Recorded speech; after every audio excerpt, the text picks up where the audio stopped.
Good evening, CypherCon. How are you doing out there? Having a good time? I was not at CypherCon last time, and I regret it. This has been great. I love the villages. That's probably my favorite part out there. So I'm going to blaze through this stuff so we can get on with the rest of the presentations and get back out to the villages. And who's doing the wireless CTF? Right here. Yeah? Are you winning? Yes. Good for you. Not me? Team, not me. Oh, okay. It's a team effort. It's a team effort. Good for you.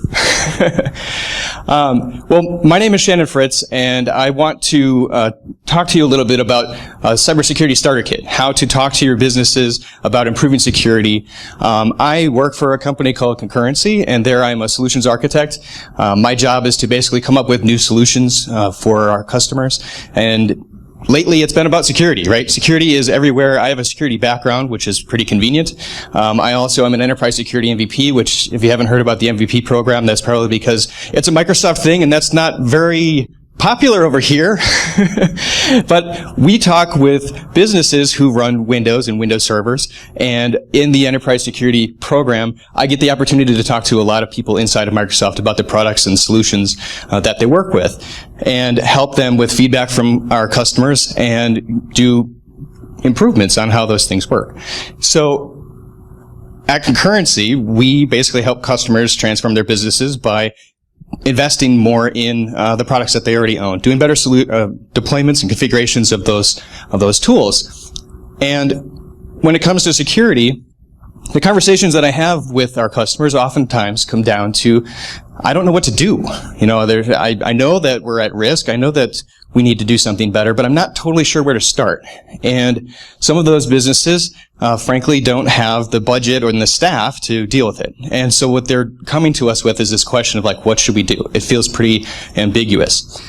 And so what I wanted to do is put together a couple of slides and presentation on how to deal with that. So I want to give you some examples that you can take back to the businesses, talk with the people there about what they can do, and actually give you some examples that you can take back. I also want to show you 4 areas that I think that you could immediately start making changes in the business based on attacks that I think taking some mitigation steps will help improve the security very quickly. So if you've seen Information is Beautiful, they do a good job of showing a lot of data in a pretty way.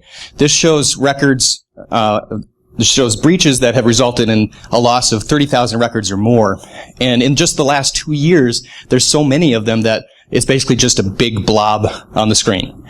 And if we switch the coloring to show the kinds of breaches that occur on here, the pink ones are basically all hacks, right? Deliberate circumventions of security to steal these records. And this tells me that it's not necessarily someone just being lazy and configuring something in an open way. It oftentimes is because of that, right? Somebody did something wrong and it's very easy to circumvent a system. But the deliberate hacks is the things that people are really concerned about, and rightly so, right?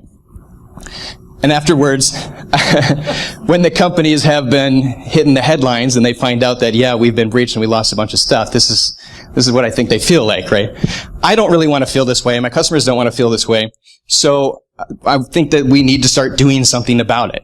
And what we can do is first realize that, yeah, we can do better than what we are doing. And I think a lot of times there's a shame associated with that realization, right? Like, oh man, our security is really bad. Let's not talk about it. Maybe it'll go away. And so many times that head in the sand, that turtling, is what companies have been doing, and it's starting to catch up with us. So once you can admit that you can do better, you can then realize that we can always do better, and there's nothing really wrong with the fact that you can do better. You know, if you have a company with no security practice, then maybe it's time to start one. If you already have a security practice, then you can probably still build on that. So when you start taking this path, you have to kind of stop talking about it and start doing it, right? You need to make a plan and start executing against it. So when you're starting out, you really want to build a team. You want to involve people, because if it's you at your desk knowing that security sucks and you don't talk to people about it, you're not going to do anything about it, right? And you need to make sure you involve the right people. You involve not only the IT folks, because IT is not the only aspect of security.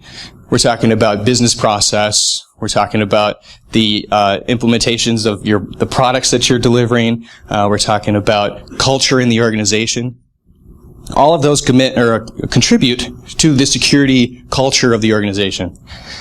And rather than just starting from scratch and figuring this all out on your own, you should really stand on the shoulders of giants, right? You can find frameworks out there like the NIST CSF that is a really good reference for the kinds of things that you can pay attention to. So if you look at the NIST CSF, it has this cycle of things that you can go through to improve security. We're talking about identifying things in your organization that represent risk. You know, is there a certain state of a product in your organization that's wrong? Is it a process you do? Do you make a bad practice of doing wire transfers without, without securing that information? And then how do you protect that asset? Is there, configurations and firewalls? Is there certificates? What can you do to secure or to protect it? And if something goes wrong, how do you detect that? And once it goes wrong, how do you respond to it? Who do you need to call to bring in to either get those services back online? Who has to deal with public relations? Right? So there's a whole myriad of things that you need to deal with for each of these, including recovery. And once you can do the recovery, sometimes that means not just bringing the services back online, but also kind of repairing your image, right? So there's a whole variety of things that it gets involved with the security practice. But the NIST CSF itself is not a standard, right? It's not something that you're going to go and become CSF certified. It is based on standards. So if you're trying to meet standards for things like audits, the NIST CSF references most of those kinds of standards and gives direct guidance on the things to do to meet those standards. But the nice thing is that it's not really specific to any industry. Right, it was originally created to help protect critical infrastructure, right? Things like the power grid and things that the country needed to stay afloat, not just a business. But the recommendations that are inside the frameworks are still relevant to multiple industries. So, to get specific, we basically have to call out what we're concerned with. What is it that has us up at night? What is it that we think is really at risk? It's a good place to start because it probably means there's something that you know that needs to be done. And when you realize what it is, you can start calling out why it's bad. What is it that would go, or what would happen to the business if this thing was exploited? And start making out that list. And once you have a list of things that you're concerned with, really start with the little things, the low-hanging fruit, the things that you can start making that small incremental change that is a measurable thing. You really want to be able to demonstrate improvement. Not just a gut feeling that something is better, but something tangible. Because once you can start seeing a past series of improvements, you can start really seeing that trend going through the business to start making things better. And if you're not sure where to start, this might be a list of things to consider. If you're a service provider, look at denial of service attacks and botnets. Like if you are providing services on a web portal, could you handle like the Internet of Things turning on you, right? Like what happened with DNS.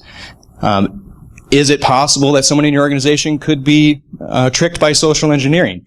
I would think that everybody would agree, yeah, like it's very possible, whether that's through a malicious email attachment, or maybe it's somebody with a nice-looking badge that walks up and says, hey, I'm the IT guy, and I need to update the certificates on your computer. Can I just plug this in real quick? Is it possible that someone in your organization would believe that and let that happen? It's very likely in many organizations. And ransomware, if you did get a malicious payload and it were to go through and give you some CryptoLocker or Locky or something, is that it likely to spread and cause damage to the business? And if it did, how could you come back from it? Do you have a plan? And credential theft. This is the one that I think is by and large the most well-known problem in most businesses today is related to credential theft. So, among these things, insider threats are real, right? But when you're starting a security practice, I would really recommend you do not start there. Does anyone know why you wouldn't start with an insider threat? Why I would say that? It's a big room. Nobody wants to say.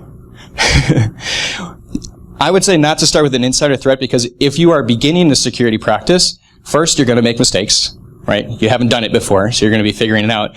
And because of that, you don't want the first mistake to be just you saying, hey, IT guy, I don't trust you to stay out of my email. And I don't trust you to stay out of the stuff you shouldn't be in. You don't want to put out that sense of non-trust, right? You want to make sure that you're building an organization of trust, good relationships, and you start with the people that have the administrative rights and the power in the organization to make these changes. And those are the people you inherently trust right now. And they're not the ones that we need to defend against, at least at the outset, right? Eventually, you can start looking at the risk of insider threats, but in the beginning, you could start making improvements very easily that address the external threats. Eventually, once you start getting better at it and you have an actual security practice with standards and stuff in place, then you can start looking at some of the insider things. But in the beginning, it's not a great place to start because you're going to foster that mistrust in the organization. You really want to build a team inside. So, for specific things to look at related to those kinds of risks and threats, you might look at things like your network. Make sure that the network is segmented in a way that if I jump on your wireless network from the parking lot, I can't connect directly to the domain controllers. Like, it's probably a good idea, but that doesn't happen very often. That segmentation doesn't always exist. Bad and poor and common configurations, right? If you just go through and do the quick, lazy installation, oftentimes that leaves it open for backdoors and other kinds of things. So just looking at the kinds of products and solutions and tools you have in place, as well as, other services you subscribe to, making sure the configurations have some security oversight. If you're a development shop and you're building applications or services, are you using APIs or protocols that are old? Are you able to keep up with them? If you're using like OpenSSL, are you still, able to get hit by, some of the Heartbleed or something like that? Taking a look at those libraries, and patching is kind of an obvious one that we think of, but many times I go in organizations that don't really have a strict method of doing the deployments. We kind of do it quarterly. We kind of do it when we get around to it. If a patch happens to get installed, then I guess it gets installed. We try to RDP to everything and do it manually. That's not a good way to manage patches. And it causes lots and lots of problems because exploiting those kinds of vulnerabilities is not that hard anymore, right? I mean, this is probably the right room to ask. Has anybody heard of Metasploit? Right?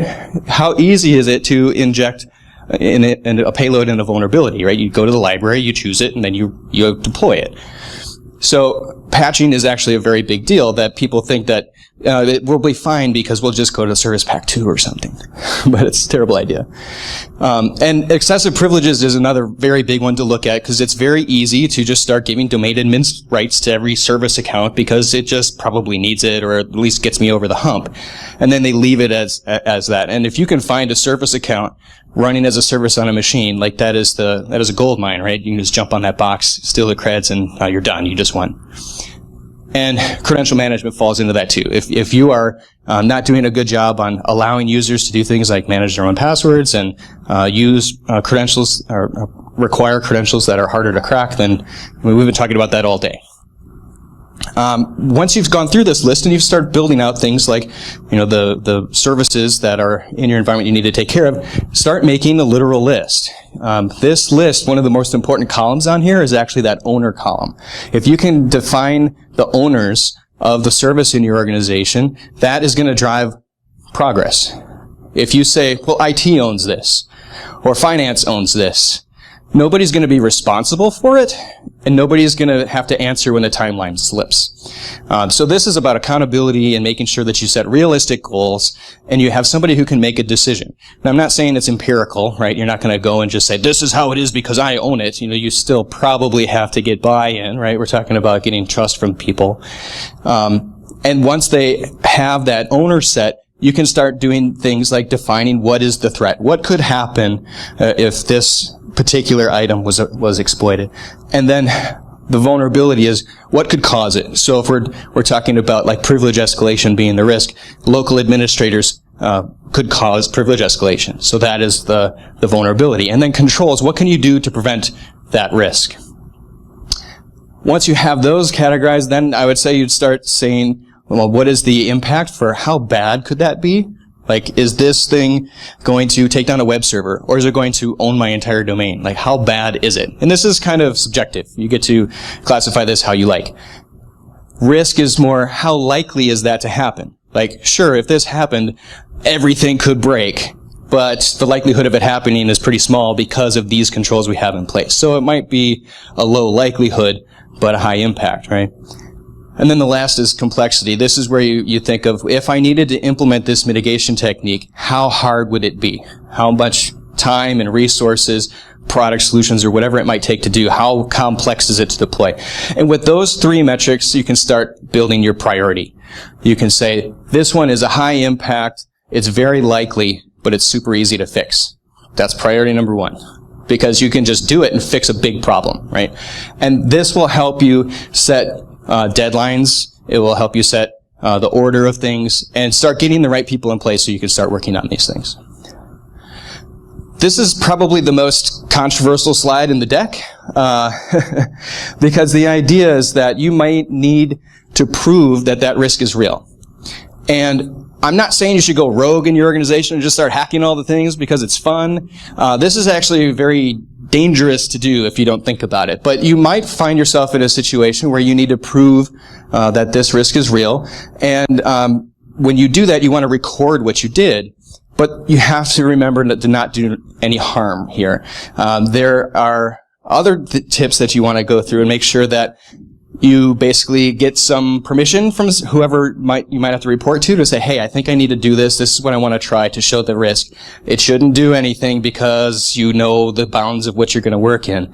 But you might even go so far as to hire a pen tester. I'm not a pen tester. Is anybody a pen tester in here?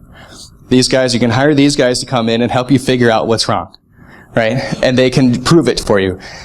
And if you are going to do some social experiments, try and trick somebody into changing your passwords, don't go in there and say, hey, I'm Joe from the IT department, I want you to change the boss's password, and then say, ha-ha, I tricked you. It doesn't work like that. You're trying to not use internal stuff, right? You need to use an outside source. Get your spouse to do it or something. And then if you can say, yeah, my wife just called in and said that, hey, I needed to change my husband's password because he's sick or something, and they actually do it, that's bad, right? They shouldn't be able to do that.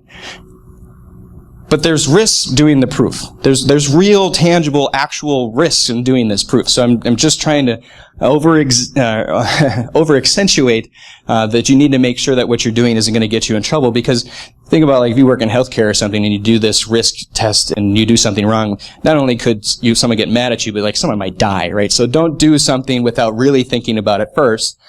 But there are some real benefits to doing this. First, it really gets people's attention when you can say, hey, I just got, the boss's password, and it was really easy because I just made a phone call with a crying baby in the background. But it also gets buy-in, right? If people say, yes, that risk is real, I also know it's real because you actually did it. And it makes security real and real cool because, how did you do that? That curiosity gets people going and they want to dig into it with you. And you say, yeah, this was a problem. This is what I did. This is how we can fix it. And they say, okay, what does that take to do? And then you start that process. Once you get to whatever the goal was, you need to make this list of what you got, how you got it, and what went wrong so that you could get it. This last line here about identifying who's responsible for what went wrong is not about placing blame on someone.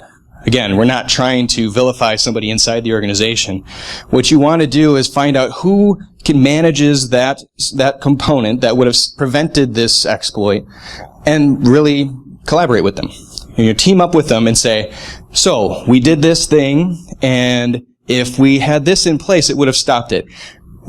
Do you know why that's not in place? I tell you, most of the time, they know that. And they will say, yes, I know, but, and the reasons are budget, time, responsibility, approval, all those sorts of things. But if you can demonstrate that this is actually a risk, and that person says, yes, I know, and I've been telling for so long, can we please finally do something about it? That might be the thing that gets you over the hump sometimes.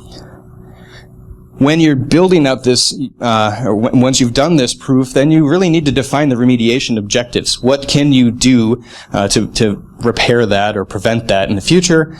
And then this will allow you to start making a project, something that has a scope, it has a timeline, it has resources assigned, and actually get the process done. Because I go to places that you can't just have one guy just go do something because he feels like it, right? You got to go through the chain. And then at the end of it, you have to test it again. You have to make sure that what you did to remediate it, in fact, did. And just like water going down the hill, right? You hit that thing that you stopped it, look for the way around it, and then you can go back again, and you basically do this loop where you can define what the concern is, prove that it's a risk, exploit it, and get the proof, and then go back again. And this will allow you to start making those incremental changes without having to, I hate the phrase boil the ocean, but do it all at once. Right? We don't want to go through and make a master cybersecurity plan of the organization that's a 3-year deployment. People want to see tangible and incremental changes, and that's largely what I'm talking about here. So before I go into the attacks list, does anybody have any questions on that? You can feel free to talk and ask me at any point here. Yes? Yeah, how do you suggest getting C-level executives to buy in? How do you get C-level executives and management to buy into that? Well, depending on your position in the company, they might be the direct person that you go to with that plan. If you take out the component about proving it, I think that the entire set in there is very palatable, and most organizations are ready to do the identify and protect, detect, respond. Those kinds of tasks, companies are ready to do. We actually do those kinds of engagements with the customers right now. We have them calling us and scheduling workshops to go through that kind of discussion now. We don't, as an organization, go through and do penetration testing, so we don't go through and say, we're going to prove that we can hack our way in. We bring in people like you guys to come in and do that. But then we work with doing the next steps, which is the remediation tasks. But when it comes to doing things like the proving it, you can choose things that are not terribly risky. Right? I'm not saying that you should go prove that you can hack your SQL servers and steal all the data and put it on Pastebin or something. What I'm talking about more is sometimes the process change. Like one of the examples that we had is it was terribly easy for somebody to just walk into our office with a package, go right past everybody, and sit down at the HR lady's desk. Like, why is that okay? That is not okay. Because once you get physical access to the machines, like we all know the game's over at that point, right? So we need to make sure that's not okay. And that's a cultural thing where we need to involve the HR department. Sometimes it involves marketing, where we can get the message out to the organization about, being suspicious and being okay with saying, hey, what are you doing here? I don't know who you are. You're not the HR person. And if they get that suspicion of something wrong, do members of the organization know what to do, who to go to, what to ask? And that oftentimes is step one. And once you start that up, you can start doing things like phishing campaigns against yourself so that you get people to start questioning and being able and okay with questioning. So many times I talk to organizations about security, and their first thought is like, these people are clicking on these emails like a bunch of idiots. They're just clicking on everything. We need to stop it. And every time they click on something, I'm going to write them up. That's not going to work. I mean, if you're just going to tell me I'm a dummy every time I do something wrong, I'm just not going to tell you when I do something wrong. And so if you can make it so that when somebody finds something that's wrong, it says, look at this flag, right? Then you reward them for it, they become heroes, and then people get interested in, like, how did you get that? How did you find that? And it starts building that awareness. And that's more or less what we're talking about here, is starting with those sorts of things. Any other? Good. So the second half here, I want to go over some attacks that I think are the first couple that we should worry about doing some mitigation against. If you haven't heard of Praetorian, they are a company that has a red team division. They do some penetration testing, and they did this white paper study that was released a little bit ago, where they had 100 pen tests over the course of about a year, and they were doing several real-world exploits in their tests. And, of course, what they found is that the majority of their exploits were all old. They were not based on zero-day attacks. These were things that had been around for a very long time, and it was basically the result of patches not being done or misconfigurations. But largely, and by far, the attacks were based or rooted in credential theft. So if we start with credentials, we're basically talking about passwords. So on one slide to talk about all the password advice and kind of in one place, we basically just want to use longer passwords for our end users for the most part. Punctuations and spaces is okay. It's all right to go ahead and just type out a sentence. The longer the password, the better. And when we start using longer passwords, the biggest feedback that we get from people is, I don't want to type that. It's so much to type all the time. as an organization who controls the access to systems in your environment, what we can start doing is give people single sign-on. Right? I mean, we're used to it inside of an enterprise, and now as we move to more web-based services, single sign-on is kind of a big deal because we go to web pages and have to type our password all the time. Well, for one, if we're using machines that are joined to like Azure AD and we're out using Office 365, which is pretty common, we can give single sign-on into those systems so that the users don't have to type their passwords as much. But for logging into their machines, they don't even have to type their password if they're using something like Windows Hello. So Windows Hello allows you to basically use gestures, pins, and biometrics to sign into the machine so the users can just sit down and it unlocks. If you need to do things like generate passwords, I mean, there's obviously password generators. Machine-generated passwords are far superior to anything that us humans can do because we use the English language, so we generate passwords based on English, and then people like Robert Reif go out there and they create algorithms to just crack our passwords based on what we're probably going to type. So if you go and use a password generator, you're going to be in much better shape. Still use something long, but just generate one. In other cases, password managers are a great solution for users, humans, to go ahead and use complex passwords without having to know or type them. I use LastPass all the time, but there's plenty of other options out there. But they allow users to go to the web portals and just right-click and sign in. Sometimes they'll automatically fill it in, but you're not saving the password in the browser. And you can access it from your mobile device, and you can access it from your machines as well. But reusing passwords is probably the worst thing you can do. If you reuse a password, particularly your work account, the users could be listed in some sort of a breach. And then when that password is out there, it shows the username and password. And if it happens to be a work domain as the username, I'm going to go to that OWA site and try and sign in, start snooping around and see what I can find. Search for VPN, get the welcome message that tells you how to get on the Wi-Fi. All of the secrets are in their inbox. And then a lot of the guidance that goes through the rest of the deck is actually under this aka.ms/password guidance site. It's got some white paper information there that'll tell you in more detail some of the rationale behind this stuff. Following through the attack kill chain, when we're talking about credentials, most of the major milestones in here are related to credentials. So if I can get a password, I can get an account, I can make my next move. So protecting credentials is a really big deal. I see pictures. Did you get your shot? All right. So attack number 1, weak passwords. This is, who's surprised by this? No one. Good. Oh, you were, no. So weak passwords accounted for well over half of the attacks that Praetorian performed, and the bigger problems that we have with weak passwords and why they're pretty weak come down to things like I can't really block bad passwords in Active Directory. I can require certain complexities, but I can't say don't use pass at word. It meets the complexity requirement. We can't.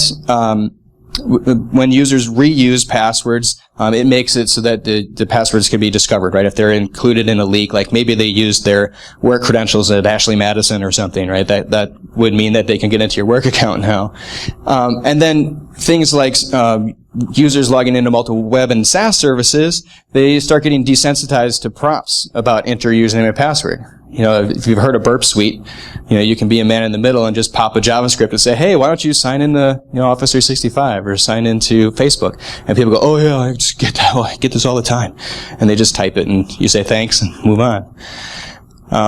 And simple guessing of passwords, this actually is taken out of a study that Rapid7 did, where they have a manual guessing process when they first try to do accounts. They can just say, season, year, bang, and they got about 25% success rate that they're going to get it.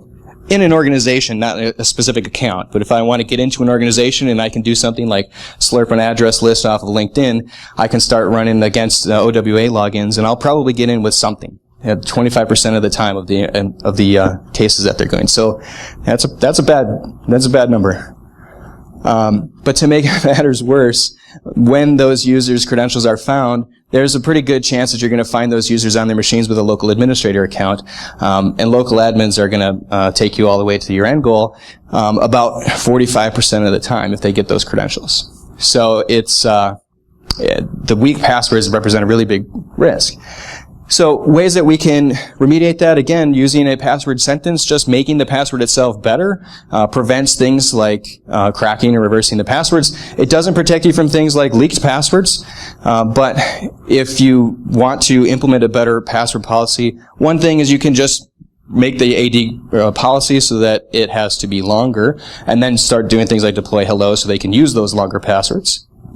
But if you want to prevent the common and well-known passwords, you'll want to use some sort of a password management solution. So if you're using something like Office 365, you can get Azure AD Premium, which comes with a self-service password portal.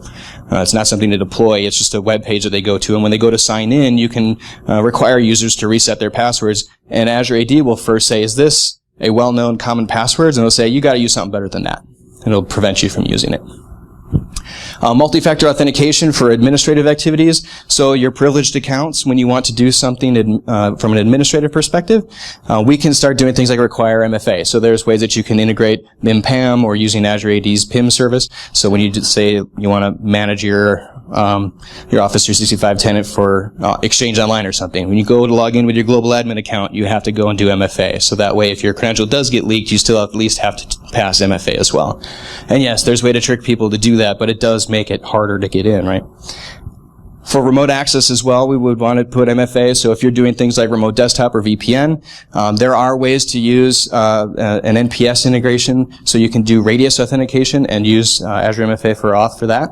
And we can also use the app proxy for taking on-prem web services or ADFS so that we can do a reverse application proxy on-prem and put MFA in front of that too.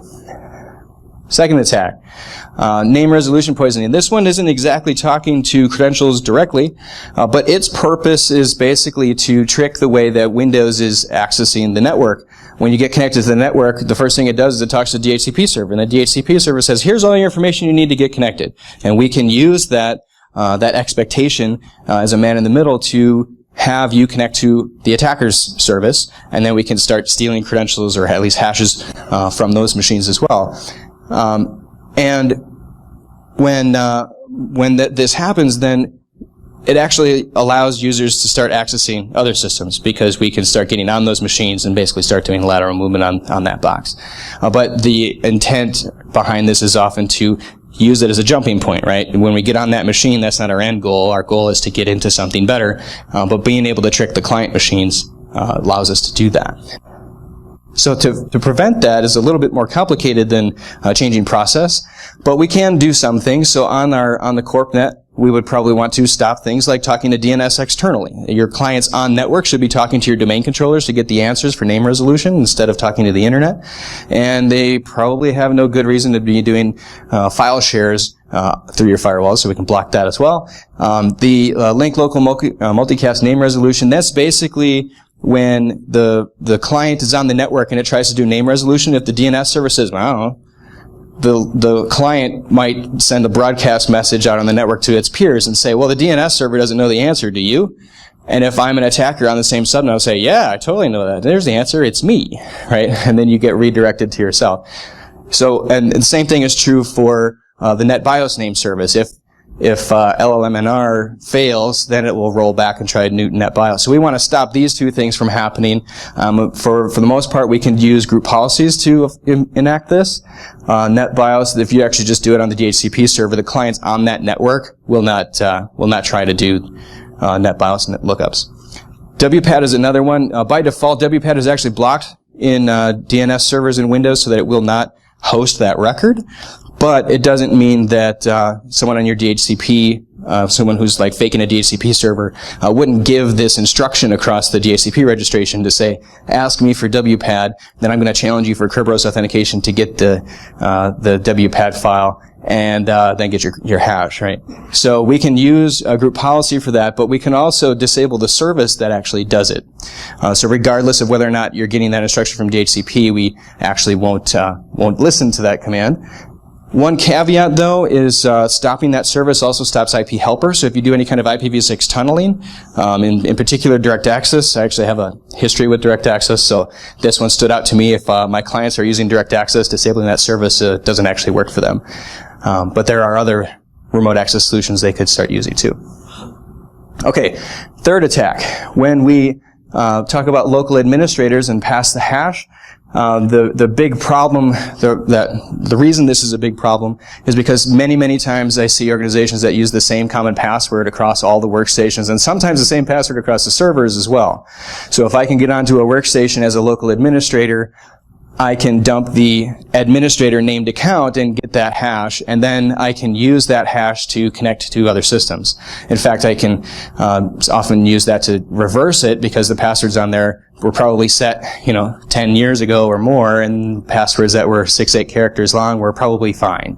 Well, now they're not, right? If it's 8 characters, it's easy to do. So when they put this in their operating system deployment process, it's everywhere, and that password is more powerful than the domain administrators. And another way that this happens is oftentimes with group policy. If you go back far enough in an organization, sometimes they might have a group policy preference that actually sets that local password. So this is actually bad, because we can just slurp the group policy off the file share and use the PowerShell script to just reverse the password hash that's in the group policy preference and have the credential. And then we can access any machine in the environment. So for remediation recommendations on this, look at the way that you're using or assigning those local administrator passwords. If you want to remove that access, you want to have those passwords be different. And we can go and deploy something like LAPS, which is really just a group policy extension. You can deploy that through AD, and then the client machine, or the server for that matter, will go ahead and roll its password on every group policy update. And you can configure how complex, how long, and how frequent it should do that. It's a free thing. You just go to the TechNet gallery and download that. ATA is Advanced Threat Analytics, and it monitors activity in Active Directory. It works through this gateway and center process, where on the domain controllers or next to the domain controllers, you have a server that basically does network packet captures on the domain controllers, and then it will use that information to do analysis on what's happening on the DC, what kind of authentication requests or any other traffic that's going to the DC, and it can use that to detect things like pass the hash, pass the ticket, golden ticket, skeleton key, all that kind of stuff. And then if you want to read more about it, Microsoft does actually have a white paper that you can read that has a lot of information in it. They basically tell you how the whole thing works, but I'm sure you've seen pass the hash before. And then the fourth attack, we're talking about the last was basically passwords on disk. This is passwords in memory. So if you've heard of Mimikatz before, you've probably heard about this. The domain credentials just being stored in the plain text of the system. Again, a local administrator on that machine can just run a tool and then scrape that memory space and get the credential, not only the hash, but the actual plain text credential. So we don't even have to crack it, we just have to ask for it nicely. And then the bigger problem with that is there's oftentimes no prevention of using tools like that, especially organizations that already have a local administrator. They're not really thinking about stopping people from doing stuff, because people need to get their work done. They need to install stuff, so they let them go ahead and do this. And you really can't stop this on Windows 7 or 2012 R2 and older, because the mitigation techniques that you can do for this exist. There are patches that you can install, but to enable them, you have to flip a registry key, and the local administrator can flip a registry key. So this goes under the system hive, but a local admin can become system and just say, never mind about that, and then that mitigation goes away. So it's a bit of a preventative measure, so that it's a little harder to get in and do this, but it's not foolproof. If we look at Server 2016 and Windows 10, Credential Guard and Device Guard take that out of the equation, where local administrators don't have that kind of access. And there is actually a fifth attack, but that fifth attack is in the Praetorian white paper, so if you want to check that out, I would go to their website and look at it. They're basically talking about network segmentation there. And in the network segmentation, where you go through and make sure that you have ACLs and things to prevent access to protected areas of the network. So, in recap, to kind of summarize what we talked about, to start out in doing a better job in improving security in the organization, you really have to document what it is that you're concerned about specifically, who owns it, and what you want to do about it. And then, it's not necessarily just something you're going to go posting externally about, like, look at what we're doing to improve security, right? You need to talk about it, but talk about it internally. With that list, then, you can start prioritizing what you're going to do about it, figuring out, what is the likelihood and the impact of it, and start with those first. And then, your passwords are weak and puny. You want to make sure that you start making a better password policy, go through and improve the way that your passwords are configured and the way that your users can manage it. If you can do self-service password reset and MFA, you can start having longer password policy requirements. And then if the user happens to forget it, it's not a call to the help desk, right? They can just take care of it themselves. And in fact, a self-service password reset is actually a good security measure, because if the way you reset passwords is by calling the help desk and talking to a human, they're going to prey on the niceties of that person to say, I really got to get this email out. I'm about to go up and present. I can't get into my machine. If you can take that equation or that out of the equation, then you're going to be in much better shape. And then, again, reusing passwords is a terrible idea. Password managers and generators you should really look at. And there's a lot to go through when it comes to improving security. So it's a good idea to get help both internally and externally. That is something that we do at Concurrency. But if you like this format of doing presentations, we do a lot of these kinds of things. The next one we're doing is actually on IoT at Potawatomi. So if you like gambling and and you like booze, we do that at Potawatomi. That's recorded. I didn't say that, but you're welcome to join us for that. And if you want to get a copy of this deck, you can go ahead and just email me with the subject "naked" at CypherCon, and I will automatically email it to you. It's not going on a list. I'm not giving it to our marketing guys. I just have a rule set up on my mailbox. I will just send it right to you. If you wanted to get some help with doing a security assessment, that is one of the things that we do, where we come in for 2 or 3 days and we talk to all the different people in your organization, ranging from, the C-level people, the IT people, marketing, and whoever has a stake in security, and work with them to build that backlog and get you going. And then we also did take the NIST cybersecurity framework and basically create a map that says, have you seen that spreadsheet on the NIST framework? We basically took that spreadsheet and we correlated the different products and solutions and services that you might use to implement those particular recommendations. And that comes with a white paper that talks about the digital transformation too. So with that, thank you very much. And if you have any questions, feel free to come up and ask. Thanks.